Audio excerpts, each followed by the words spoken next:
L'avocat Akil Bissessar, son frère Avinash ainsi que sa compagne Doumila Mohipat ont été arrêtés par la Special Striking Team suite à un exercice de livraison contrôlée à l'appartement de l'homme de loi à Sodnak mardi. Ils ont été traduits en cour de Maïbourg mercredi sous 2 charges provisoires, soit complot et possession de drogue. La police a objecté à leur remise en liberté sous caution. Je gagne call depuis la sécurité de mon appartement, dis-moi censé être passé l'une pour moi. Qui m'a ordre depuis l'Allemagne, qui s'en met mon ordre qu'un parcelle. Ce monsieur-là, c'est facteur, il peut faire ce travail. Et qui dit, moi, censé être parcelle, un numéro de colis, pour. C'est pas mon frère, c'est pas pour moi, moi, je peux comprendre, moi, pas connaître ce numéro-là. J'ai mon ordre, non, il m'a payé. Je refuse d'accepter la réception de sa parcelle-là. Bonjour. C'est filmé là? Oui, oui. Pour quelle affaire? Vimen Sabapati a comparu devant la cour de district de Port-Louis ce lundi, cela dans le cadre de sa motion de remise en liberté sous caution. L'affaire a été appelée devant la magistrate Nitisha Sibalak, où il a été informé qu'une autre accusation provisoire pour complot a été logée contre lui. Rappelons qu'il répond déjà d'une accusation provisoire de trafic de drogue.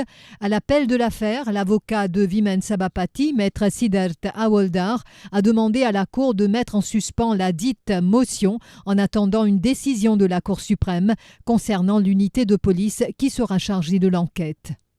3e jour d'interrogatoire au Central CID pour Vimen Sabapati dans l'affaire de bandes sonores qualifiées d'explosives. Mardi, il était assisté par l'avocate Mélanie Naguen.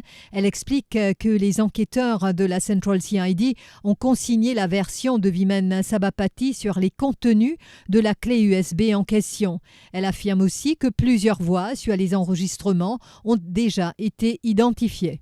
Alors l'enquête continue demain à partir de 10h le matin.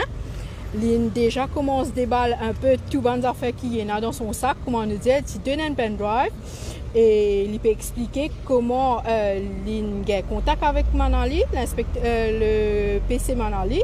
Lynn aussi écoute certains bandes recording et fait face à une transcription des officiers de la Central CID. Définitivement, il peut identifier et il connaît quand Lynn fait recording, comment Lynn déjà avoué, c'est lui l'auteur de bandes recording et l'enquête est continuée. Sur les 2 questions qui ont été répondues lors de la tranche des questions réservées au Premier ministre au Parlement mardi, il y avait celle du député Nando Boda portant sur la Special Striking Team. À une question supplémentaire du député Boda, le Premier ministre a réfuté les allégations que la SST Team veut instaurer un climat de peur dans le pays. Mr. Speaker, sir, first of all, I don't see any climate of fear. The climate of fear, you know who are fearing this striking team? The criminals. Only those who are going against the law, and especially those drug traffickers, those who are involved in money laundering and in very serious crimes. They are the ones who are fearing this unit. Now, there's no special treatment. The question, I think the honourable member should have listened carefully to what I've said. They are being given allowances according to the approved rates that are prescribed by the PRB report 2021. And they have not been given any special privilege. Now, the honourable member is saying that they are going against the law. They are going above the law. Now, if anyone, not only I'm talking about this striking team, all police officers, and for that matter, anyone who goes against the law has to eventually answer before a court of law. So, nous sommes dans un état de droit. Et quiconque se sent lésé parce que quelqu'un a violé la loi ou n'a pas respecté ses droits, et évidemment, il y a des autorités, il peut faire ses complaintes, et puis éventuellement, il y aura, si jamais besoin se fait sentir, il y aura une affaire devant une cour de justice. Et c'est la cour de justice qui va déterminer si effectivement quelqu'un n'a pas respecté la loi. Devarajan Kanaksabi, président du Mauritius Tamil Council et d'autres membres de l'association socio-culturelle ont manifesté devant l'hôtel du gouvernement mercredi. Ils réclament la restitution du terrain au Réduit Triangle alloué par le gouvernement à l'époque pour la construction du centre culturel tamoul. Aujourd'hui, nous vivons au Parlement ici. C'est une manifestation symbolique. Pourquoi ne pas prendre devant le détail qui finit d'arriver de la terre réduite, tout le monde au courant. Mais ce que nous devons faire aujourd'hui, c'est nous faire la protestation là dans le sens qui, parce qu'ils escalèrent, tout ce que nous voulons faire, le gouvernement avec ce Pravin Jagdat, peut faire la sourde oreille. Sa manifestation, c'est pour casser ce sourde, faire lui comprendre qui c'est la terre là, c'est pour la communauté tamoule, ils veulent retourner sur la terre là. Mais il est très triste, et surtout à l'occasion de Music Day aujourd'hui, j'ai envie d'organiser en même temps un Music Day.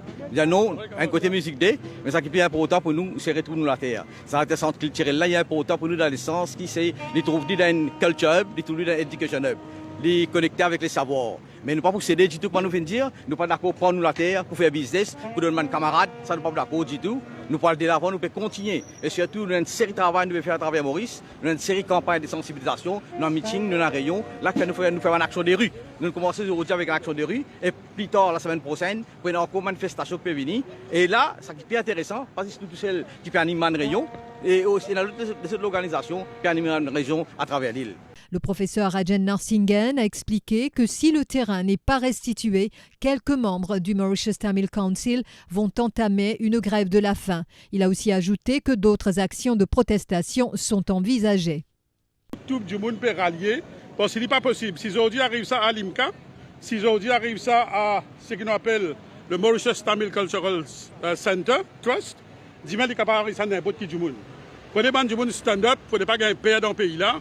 C'est une manifestation très très pacifique pour capable des autres pendant la grève de la faim qui peut organiser par 4-5 camarades là pour une série d'événements de place de la cathédrale qui nous demande permission. Ces camarades là vous demandent permission et dans le legal team derrière ces camarades là, monsieur Kouchiga Pile, monsieur Pausuramen, Niven et moi-même, une série de monde. Donc nous remercions mes camarades journalistes qui ont dit qui en même temps et dans différents types de mafias. Et dans l'autre mafia qui lève la tête, qu'aucun terrain du monde, et puis ça crase la tête, ça m'a serpent, ça m'a mafia qui bérote qu'aucun terrain du monde là. Après une perquisition à son domicile à Detia, le frère de Sherry Singh a été interrogé par la Special Striking Team jeudi. Les limiers de la SST se penchent sur le rôle qu'a pu jouer le frère de l'ancien CEO de Mauritius Telecom dans plusieurs transactions. L'ancien ministre du Commerce, Yogita Sorminaden, a été entendu au Central CID dans le cadre de l'enquête sur l'affaire Constituency Clark vendredi. À sa sortie, Yogita Sorminaden a déclaré qu'il laisse les institutions faire leur travail. Les dirigeants du Parti travailliste étaient face à la presse vendredi. Le chef de file des Rouges a évoqué un climat de frayeur dans le pays. Le docteur Arvin Boulel a longuement commenté la façon dont les mandats d'arrêt et de perquisition sont émis. Il y a un climat de frayeur, il y a une psychose. Là, quand nous dire, au-delà de police and criminal evidence, qui, sous gouvernement travailliste, Dr. Amroula, mon collègue qui travaille l'os à la loi avec ce ministre de la Justice, il y a un commentaire qui est fait par le bureau du DPP d'Allo et d'autres personnes, et la loi là, est bien ficelée. Malheureusement, vers 14, vous connaissez qui est arrivé. Et question parlementaire demandée, ministre de la Justice, il dit oui pour amener ça la loi là. La loi là, il reste dans le tiroir pour une raison évidente. Bizarre était ça l'affaire qui la police qui tire warrant. À moins jusqu'à ça la loi peut se passer. Qui fait nous dire ça? Laisse le magistrat faire ce travail. Et ça warrant là quand il fait, il n'est pas qu'à feeling de blank ça. Il besoin baser low ground of suspicion et besoin d'évidence qui besoin. Un magistrat formé pour faire ça. Soit nous dans un état de droit, malheureusement, nous n'est plus dans un état de droit, mais il y a inquiétant, c'est qui ne peut pas. Pour le docteur Boulel, il est important que l'alliance Parti travailliste MMM-PMSD soit conclue, car c'est le vœu de l'électorat, selon le député rouge. Et le président du Parti travailliste, Patrick Assiavaden, est lui d'avis que les choses doivent s'accélérer en ce qui concerne cette alliance.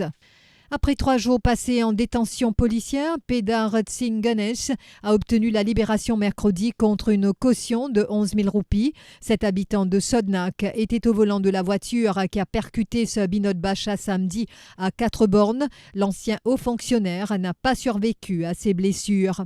Et puis, les funérailles de Sabinot Bacha ont eu lieu lundi à Solferino. Vacois, proches, amis et personnalités sont venus en nombre se recueillir devant la dépouille de cet ancien grand commis de l'État au funérarium de Moura à Petite-Rivière.